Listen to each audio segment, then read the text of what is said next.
Authorities have revealed they will restart the search, this time in another part of the property where he disappeared. Wow, that is quite amazing news that the search in South Australia near Yunta is resuming.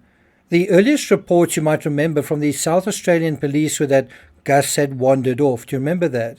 And I suspect that that was the inference they drew based on the story they had been told, namely that Gus had been playing outside unsupervised for half an hour, as well as taking their cue from his caregivers that they had then searched the premises for 3 hours without success, presumably searched outside. His caregiver at the time seems to be his grandmother.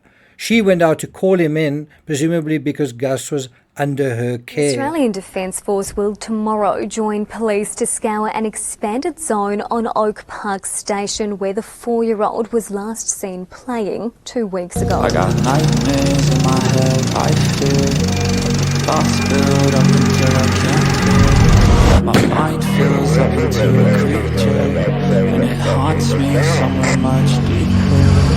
I got nightmares in my head, I fear. Hello and welcome to True Crime Rocket Science. Now, I'm not sure whether it makes sense to search this expanded area. I think it actually makes more sense to search inside the home and in that sort of area. It does make sense when a child goes missing to take your cue and to get your clues from those who know the child and those closest to the child and those who saw the child last. But it also makes sense as time goes by and more information is gained to update your position. We saw that in the Ramsey case where initially investigators accepted that JonBenet had been kidnapped. Well, interestingly, some folks even 30 years later still haven't updated that scenario, even though no kidnapper called and even though JonBenet was found in her own home. I wonder if Gus had to be found inside his home, would anyone imagine he was abducted? Before we get to the rest of this analysis, if you haven't subscribed to the channel, please do. By the way, a new series on the Murdoch case is coming to Hulu or on Disney on the 15th of October. We covered that particular case at length on this channel. So I will be returning to that case and reviewing the content as it comes out. So look out for that. If you're finding this analysis worthwhile, please do hit the thanks button.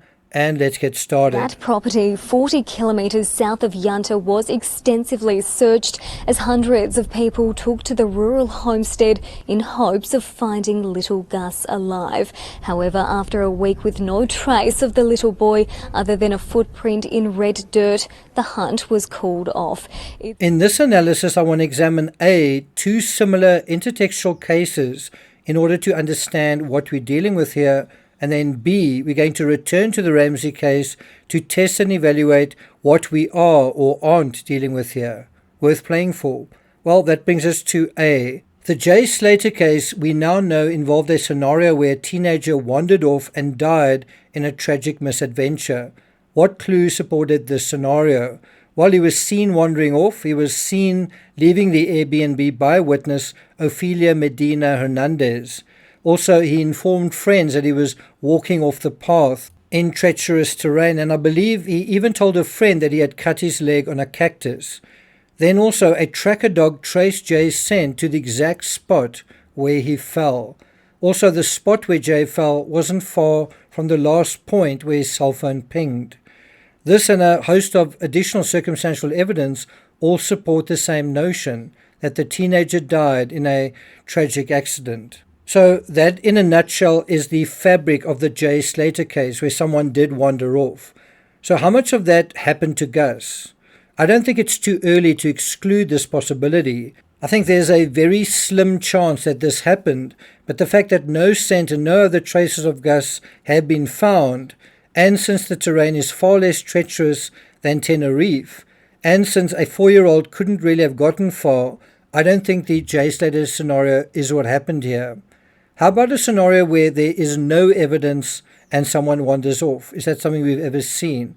Well, almost 6 years ago, a 14-year-old boy called Harley Dilly decided to skip school. Since it was just before Christmas, it was cold outside, and thus, according to the Mirror, instead of going to school, Harley sought refuge in a house under renovation just a stone's throw from his Cleveland home. He scaled an antenna tower to the roof and climbed inside the chimney, a chimney measuring a mere 9 inches by 13 inches, hoping there would be an open fireplace at the bottom where he could escape.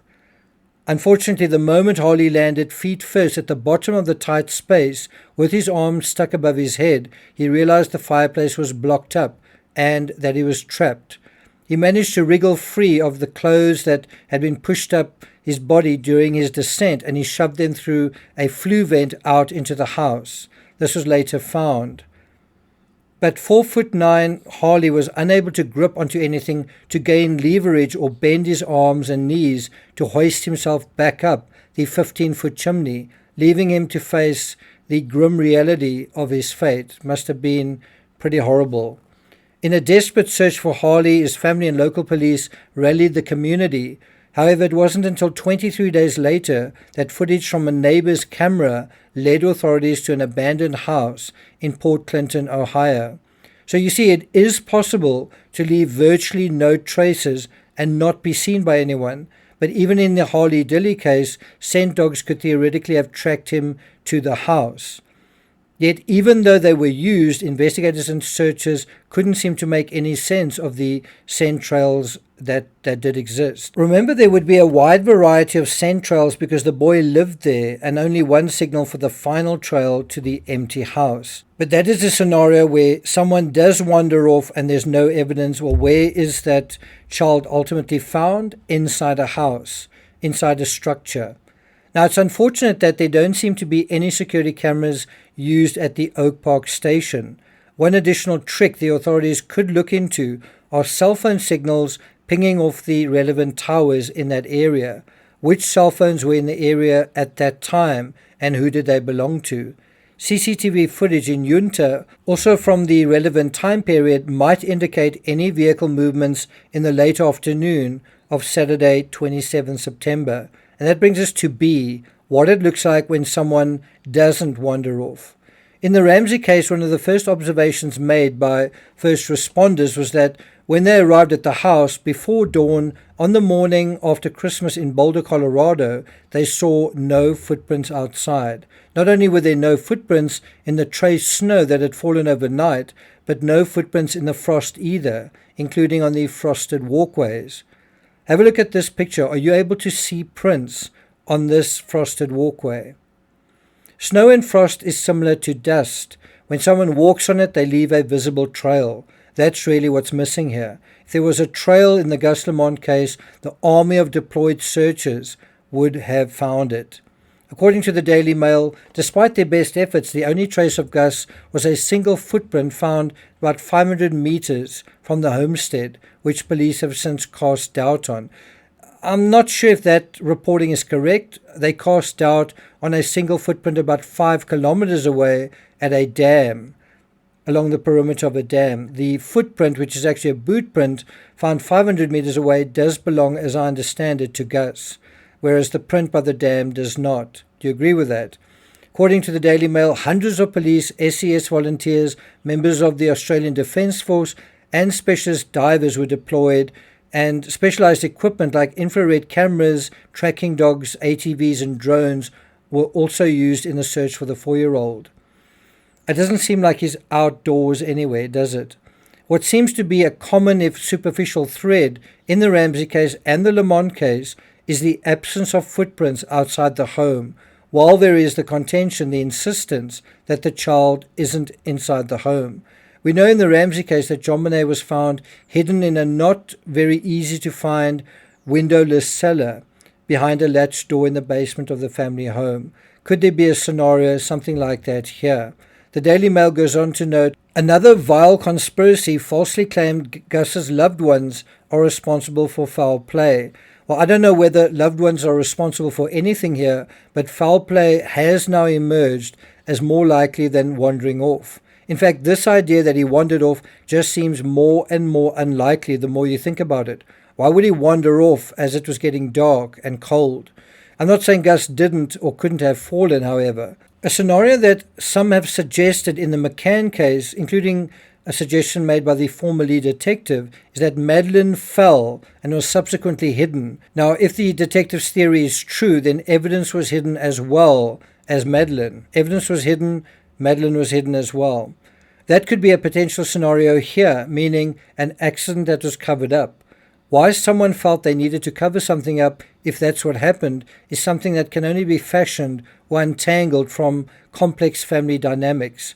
I think what we've also got to bear in mind is there's another child in the scenario, and if something happened to the one child, is there going to be a danger that the other child could be taken away for safekeeping? I mean, that did happen in the Summer Wells case.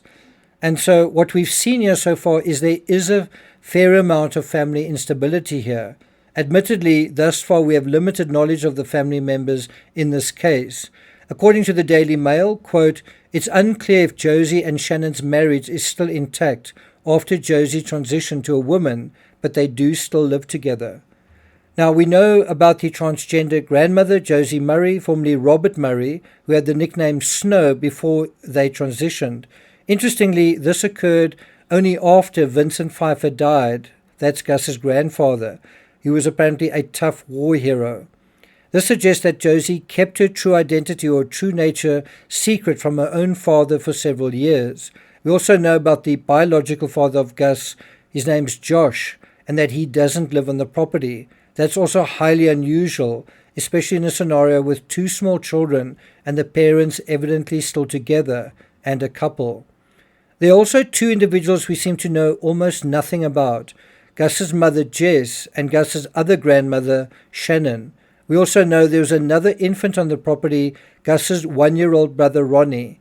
Although it's more than 2 weeks since Gus disappeared, the questions surrounding this case are increasing by the day. Well, I'm not going to take it further than that. Thank you for listening, and I'll see you guys next time.